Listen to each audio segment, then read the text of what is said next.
Hello. Um, let's see, I just got back from Barcelona a couple days ago. Had my first real session with the Fuji X-H1.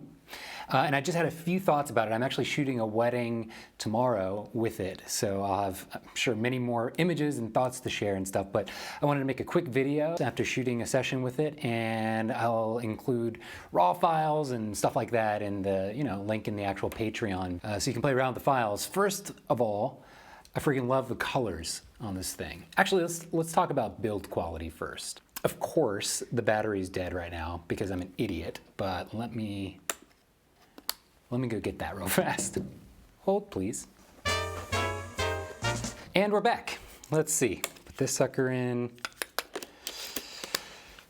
But that actually, perfect.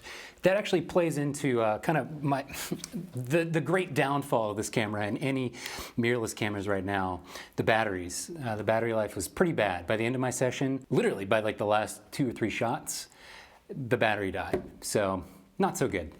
Definitely need backup batteries.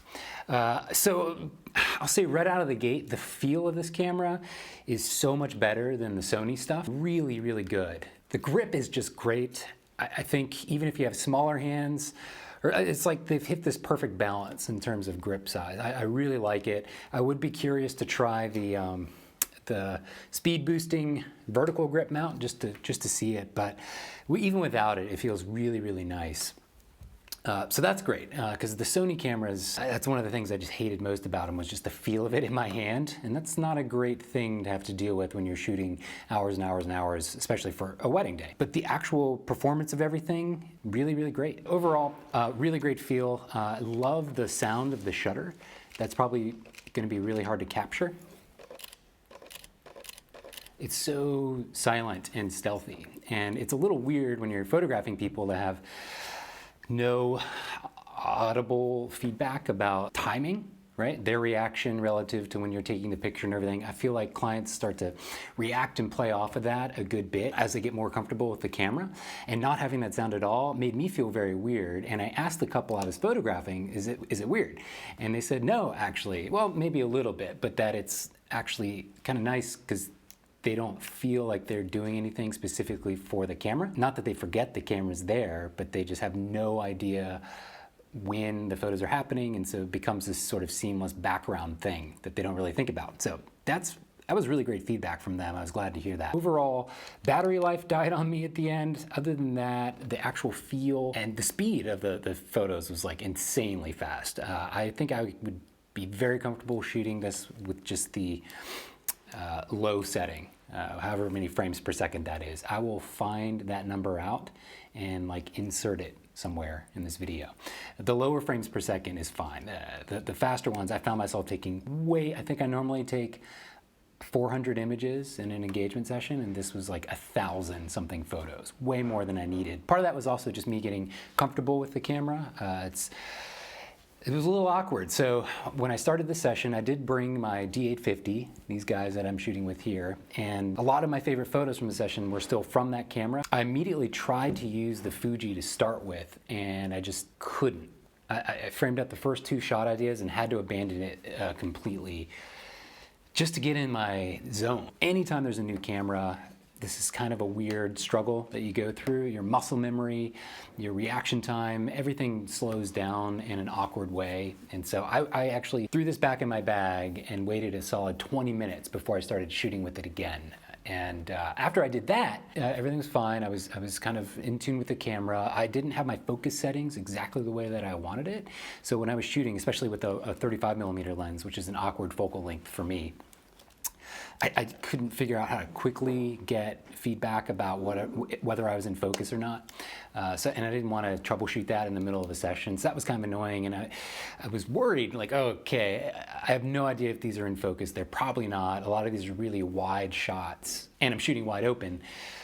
This is high risk, but it ended up that almost every photo was perfectly in focus, which I was really impressed about. And if I dial the settings in even a little bit more to have focus peaking enabled and a quick zoom in, zoom out feature and all that, which should be very easy.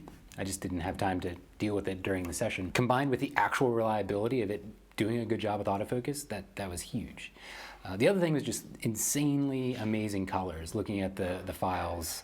This one in particular that I'll post here looks really great. It just has this nice warmth quality to it. And part of that is, of course, my post-processing and the preset that I'm using, but it's also just the fact that this Fuji sensor is really, really dialed in. Now, I did discover a strange issue apparently a lot of people knew about, not me, but if I zoomed in really, really close to a backlit kind of flare photo that I did, and I saw this weird printed pattern. I actually didn't hate it that much, but it was just so strange. It's actually like an array from the sensor, it seems like, stamped into the shot, almost like grain, but not. So that might be a problem for some people. Apparently it only happens when light hits at a very particular angle.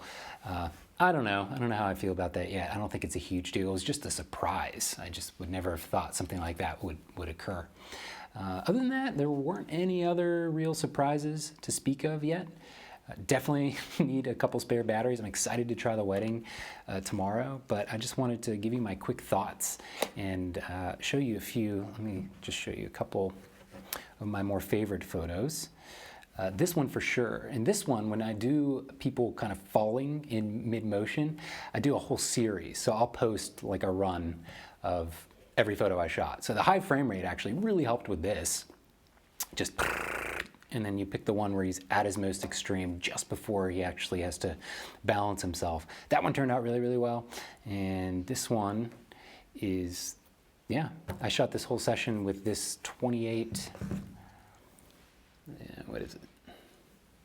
23 millimeter lens, which is a 35 millimeter full frame equivalent. So it was really awkward for me, but I actually did like the amount of width and spatial context I got from this lens, in particular with this shot. It was kind of surprising. Other than that, I don't think I have any others posted right now. I'm pretty impressed. I'm excited. I'm not immediately gonna return the camera like I usually feel like I'm gonna do with any new camera that I try. We'll see how it keeps up. But I hope everyone's doing well. Please post any thoughts in the comments below and enjoy the raw files, see how they work. And yeah, we'll go from there. Okay, yeah, we gotta do the awkward wave. I don't have a fourth camera this time because it's in my hands.